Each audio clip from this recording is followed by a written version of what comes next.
Eddie Kenzo ne Minisita Nyamutoro mbalina maaso ate bongedde okukakasa Rema Namakula mukazi wattu naye asobeddwa Bebe Cool muyina ng'ate naye atabukidde Obuganda bya Nsusso Bajjo ayina kyagamba maaso awo Honorable Zaake naye avuddeyo n'ayogera ensonga ze Kadaama naye ate akiguddeko ku live Bad Black Banaki naye ekyetaagisa ng'ate mumwerabiddeko bantu bange yakwata omwana omuto avuddeyo n'agamba mbu ye bamuwaayiriza batteries zaazikira dda mugamba mutya mwasibye mutya abantu bange kansubire muri bulungi bamikwano ng'enkola yaffe mbasaba video no mugimpeere like era n'ensaba gwe wenna atanaba kusubscribinga wano ku Sylvia News Extra nti mukwano subscribinga era onyige ne mu notification bell olemesibwanga byonna byemba nteekayo wano ku Sylvia News Extra nenyongera okusabira mu mwenna abalwadde abakosefu tisaba ekisa kya Mukama ate kibatuukeko bamikwano BF Suma Herbal Research Clinic balono nga bajanjabisa ddagala lya butonde ate nga bakola ne delivery mu nsi yonna gy'obeera oli musomu nange beeyune obakubireko weefunira ate obulamu obujja sigenda kulwisa era nga nkutandise ne bana abaagaana abali mu laavu ssaawa zino yekapa eriko tolina kyotugamba wali wonna Eddie Kenzo ne Minisita Nyamutoro banagera ave eno kansooke mbatuuseko wano akatambi Eddie Kenzo nga akakasa abantu babeera bako na balamu ab'ennebbi kubanga gye yawasanga abagamba nze nja kuyiwawo omubiri kyonna aziro nga azikisanyusa nnyo I want you to know that Honorable Fiona Nyamutoro is a blessing and things are going to change in Achi. Can you believe? Now I belong to Nebi. Can you believe? Yeah? Can you believe now I have a home? I want you to welcome me. Put your two hands up to welcome me in Nebi official. Don't like this, do like this. Fiona, come. Fiona, first come. If you are welcoming me, I want my wife to see. Let me see. Put your hands up, put your hands up, put your hands up, put your hands up, put your hands up, put your hands up. You see how they have welcomed me home? And trust me, I will do whatever I can to make sure that Nebi shine all over the world. Trust me, I will do that. I will do that. Trust me.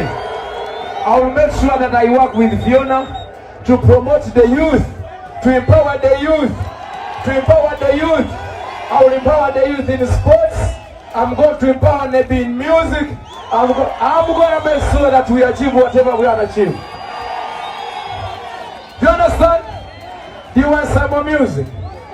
Do you want some more music? Selector. Go back to my princess, don't worry. Miracle. Are you there?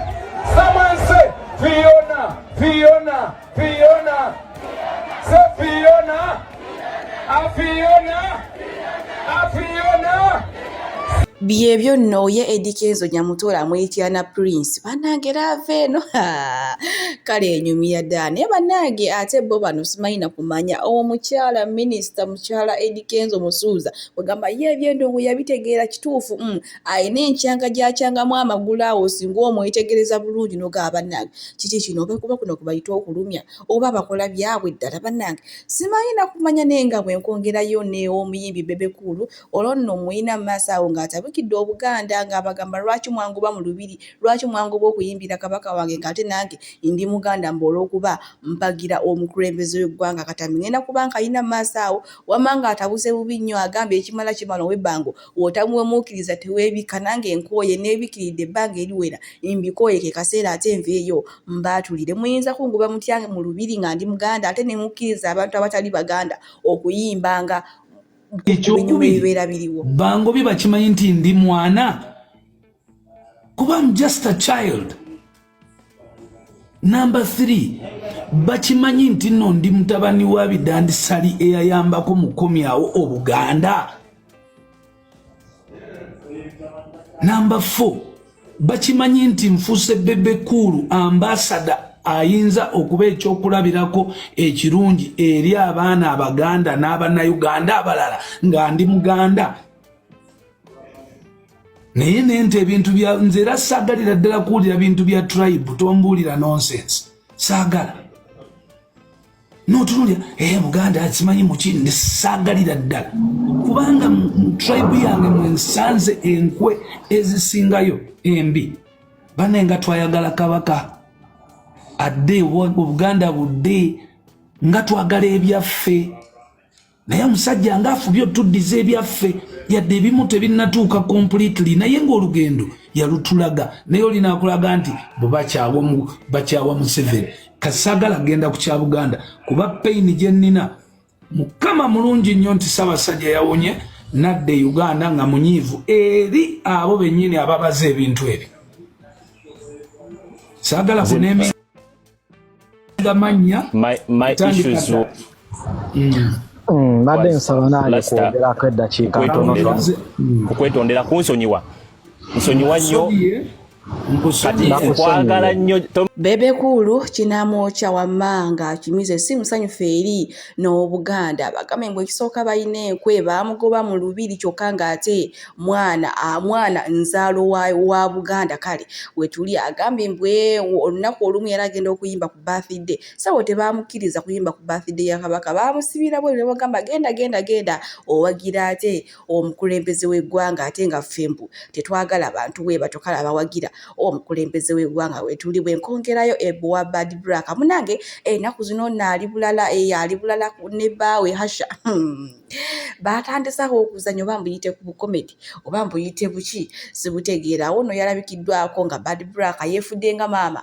abuulirira ate bawe ng'amugamba munnaye nga mbuulira ku byennyambala munange ennaku zino abawala mwambala bubi munange temuteekeddwa kwambala bwe mutyo biki nga omulaba wanti Bad Black ye tekeewulizaayo naye abantu basanyuse kubanga kino Bad Black kiyakoze babadde tebakimuteeberezaamu go ge mazima munange sigenda kulwisa bwenti okuvuza butereevu paka wa muzibe ono nonka yakwata akaana akato era n'akafunisa n'olubuto muzibe ono abadde mu maaso g'omulamuzi asizza omulamuzi enseko atya amugambye nze munnaye gw'olaba bampaayiriza nze seebakangako ku mwana yadde kubanga nekisooka baatule yange tekola yazikira dda kati simanyi ate bino gye byava ey'okugamba mbuno nakwata omwana ne mufunisa olubuto nga baatule yange tekola mbu bampaayiriza bannange omulamuzi abalusa enseko kugamba ye muzibe ajjudde komedi mweyire ekyewuunyisa buno obudde yeefudde omuzibe atalabirako ddala munnange pengepenge munyiivu nnyo eri ku maama wa Mozeredi okuvaayo n'atandika n'asaba obuyambi takomye okwo ayogedde n'abatta omugenzi Mozeredi ombuno Washington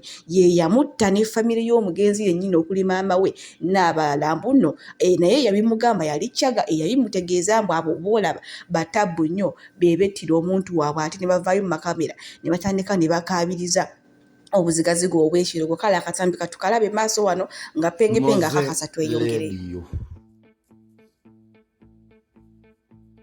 Rest in peace. Watulekera obuzibu.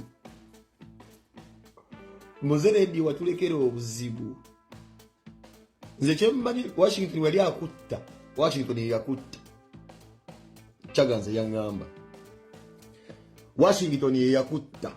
Yakusindikira abantu bakube nga bagala kubba katabo bakatunde batunde rekodi lebo ne katalogi empya wali ogize yakasumbo je.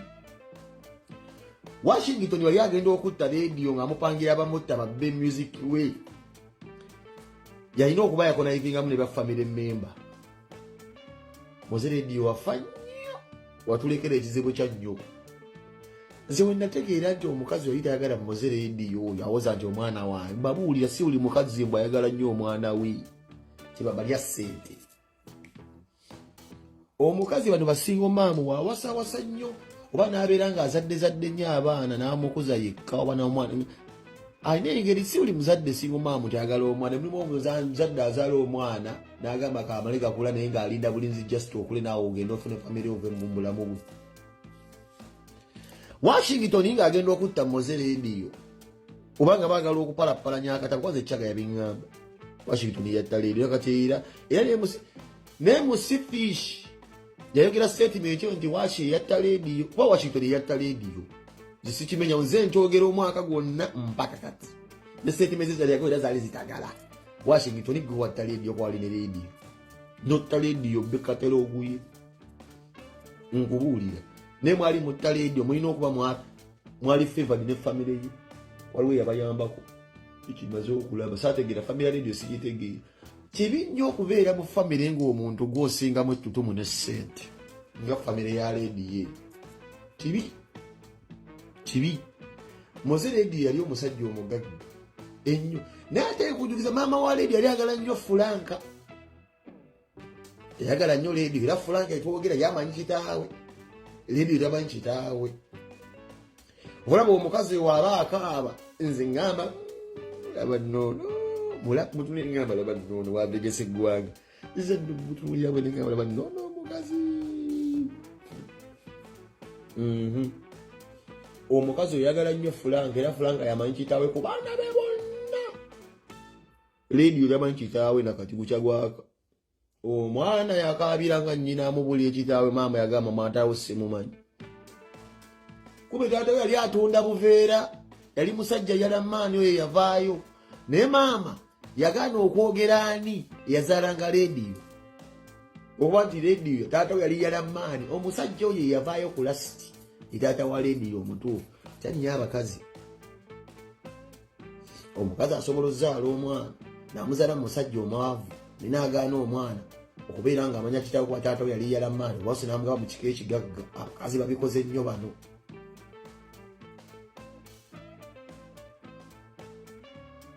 era taata yenjegula kituufu taata wa Lady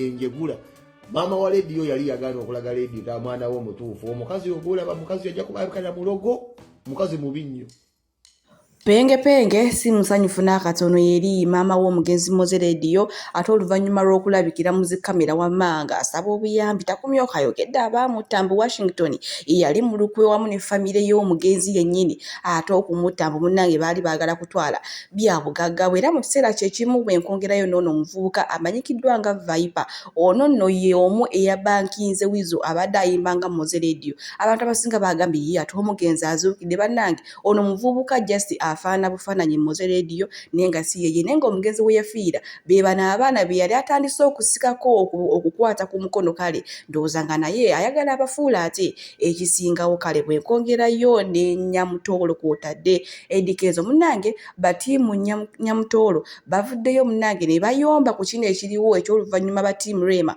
okubeera nga bagamba mbu Nyamukenzi ennaku zino akisuusizza nnyo ekyokuba ku bw'omu mbu ddakiika 2 my husband bali ne bagamba maama mwenga mwaleeta ekitanda ku stage naye nga tetulina kye twabagamba naffe tuleke wamma tukole ebyaffe bye twagala katambi nkayina maaso wano ate nga babasusumbula tusobole okweyongerayo wamma n'agaleero ekintu bwe kibanga weekiri kikole nze nabagamba kweno app n'omusiru akkirizibwa okuteesa n'akola vidiyo n'agiteekayo era Nyamukenzo ogenda tutamisa Nyamutoolo era Nyamutoolo ogenda tutamisa Kenzo buli Nyamutoolo wabeera President my husband buli Kenzo wabeera Nyamutoolo bannanga omuntu yenna ategeera bw'ofuna opportunity oyina sooka bbaawo bw'oba musajja oyina sooka mukazi wo no matter what kola ekyo ky'olina okukola mu budde bwakyo ebisigadde Katonda yamanyi oba butuuka enkya n'akukyawa oba n'akulyamu olukwe oyina okusapootinga omuntu wo nze sisobola kugana kusapootinga bba wange n'ensapootinga omuntu weewabweru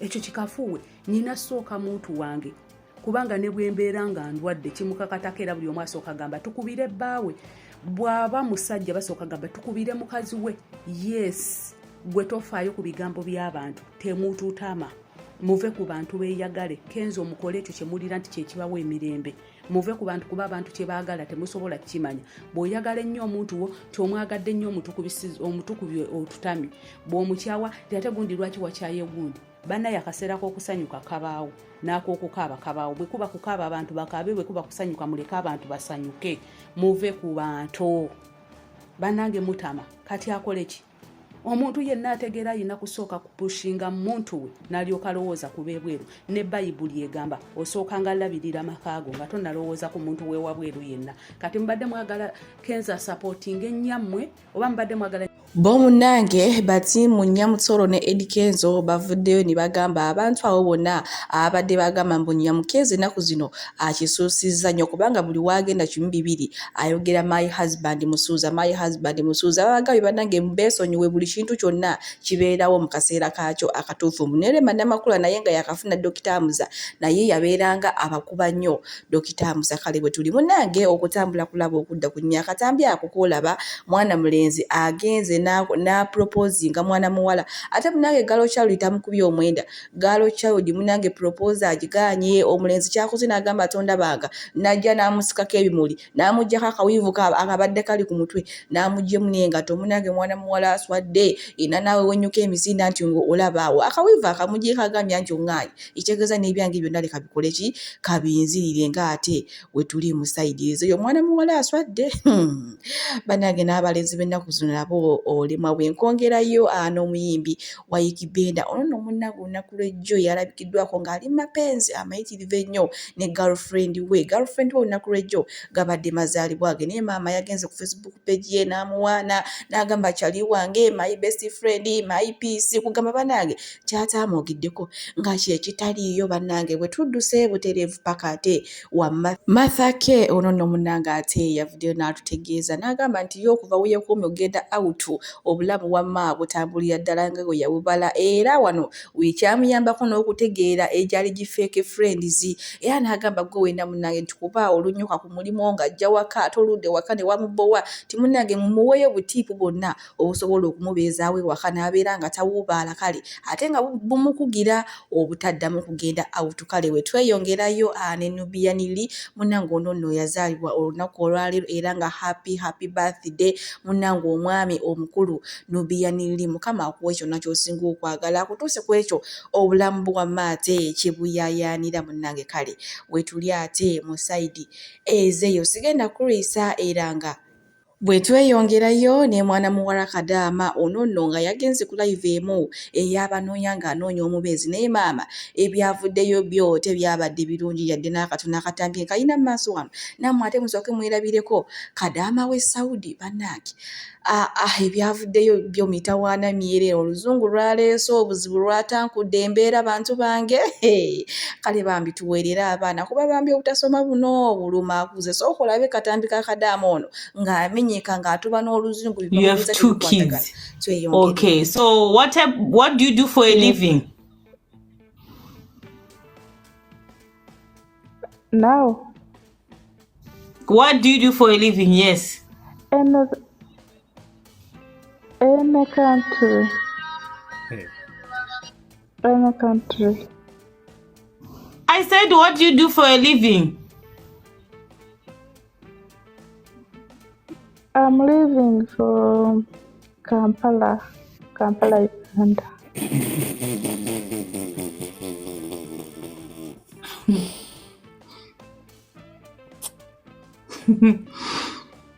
You live in... I'm asking, what do you do? What work do you do? What work do you do? Like what? What work do you do? Job. What kind of job do you do? I said, what kind of job do you do? I don't know how to talk. Okay, when was your last relationship? I don't know. I don't know, please. I don't know. I don't speak English more. No, this one is just... When was your last relationship?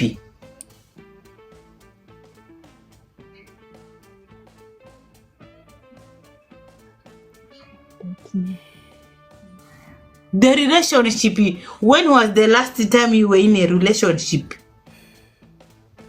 Okay, Uganda. Uganda again.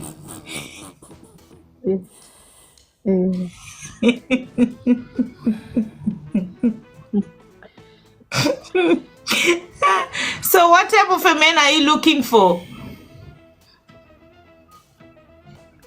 I'm looking in a country. You're looking any country? Huh?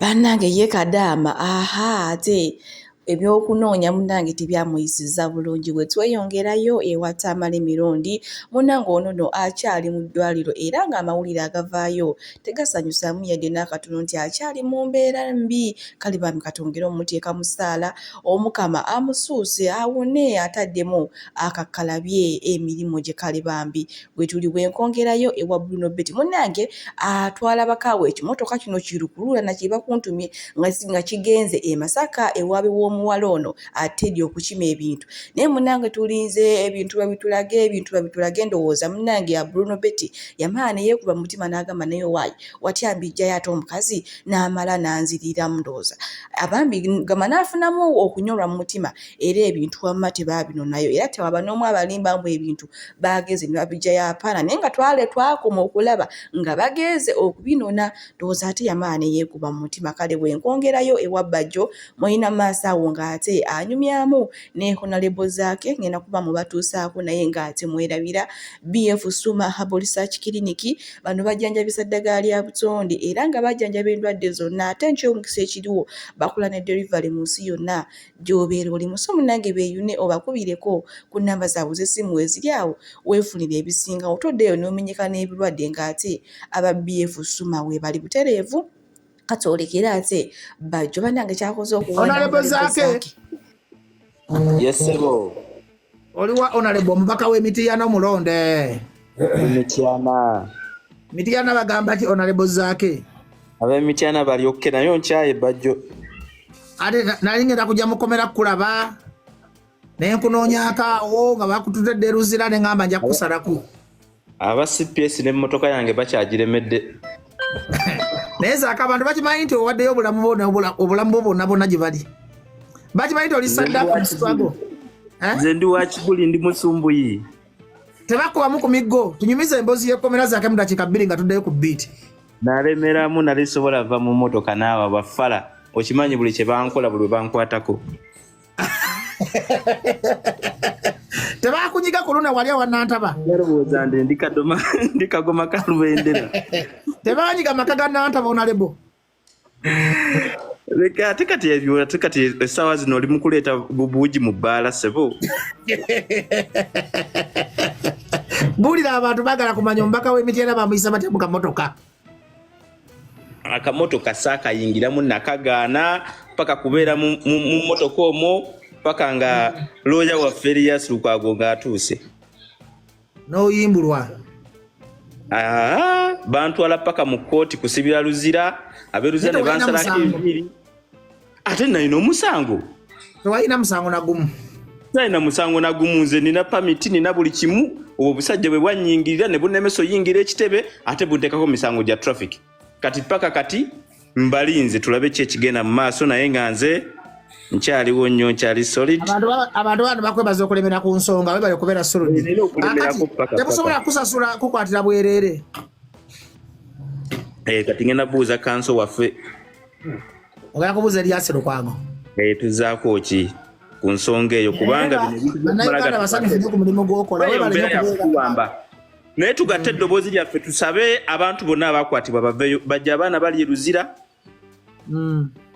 Abaana bayitirivu nnyo bano betumanyiko batono naye abali eri bayitirivu tosobola kukikkiriza. Abaana bali mu makomera ate nga omusajja bukyeyongera okuwamba abantu olaba n'akawute kanaba kutuuka bawamba kati akirebo bamuwambye era ng'oyo libalina musesema tugenda mumusaba paka kuwulira bubi kubanga kati kano kamanyiro bageza kutiisatiisa abantu balabe nga abantu baffe batya mu mbeera egenda okubanga eddawo. So gateekewo embeera bannayuganda ffenna nga tuli wamu okulaba nga tugoba ekiwamba abantu. Kubanga Bajjo bagenda kukima mu studio za beat ya woli.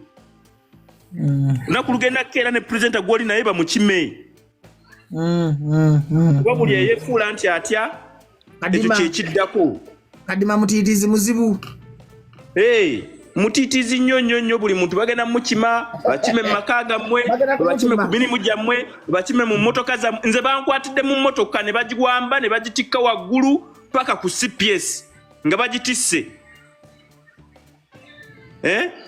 So kati mu mbeera eyo tulina okukimanya nti kino kwegamba kigenda kukwata buli omu oba obirimu oba tobirimu n'alumanya ne saalumanya yenna yenna agenda tugenderamu ng'ekisinga obukulu kulaba nga tubyetabamu tuleme birekera bannabyabufuzi tulowooze nti bagenda nuupu eyimiridde etya emitiyana nuupu mu Buganda wonna wonna okutwalizaawo munaddala mu bavubuka nze bentwala naye ng'emityana eri solid nnyo nnyo.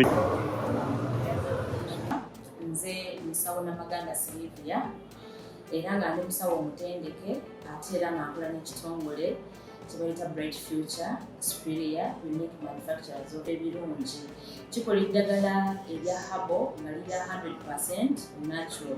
Alina osteoporosis, alina rheumatoid arthritis, alina ebirwadde biri mutawaana bya joints, omugongo, afunye accident, bannange byose byenjawulo. Kaddio kitegeeza omutima, fasitula kitegeeza era olina omuntu takyajjukira ebijjavudde oluusi yeerabirayo, alina alzheimer's, memory loss, olina omwana takola bulungi mu kilaasi, bannange omuliza akyankalana eddagala likola bulungi ku baana. Tulina mu katinga kano bayita prostate relax. Kano akadagala kayamba abaana okutangira prostate cancer, kabayamba alina prostate enlargement, bannange olina kansa atandiikiriza ali mu stage esookuba ey'okubiri. Mugambe oba sisitawo oba bratawo oba mukwano mugambe ajja kusa akadala kafekano tagenda kuddamu kulowooza ku ebyo ebirwadde. Enkwaso ze tezimala kamuyamba okuyigiriza enkwaso ze nokukyawo. Bannange tuna expowerman wabanga alina enkwaso ze tezimala kano kayamba okuyigiriza enkwaso ze afuna premature ejaculation bwaba tuse mu kisaawa amala mangu kano kandida oba any harmful bacterias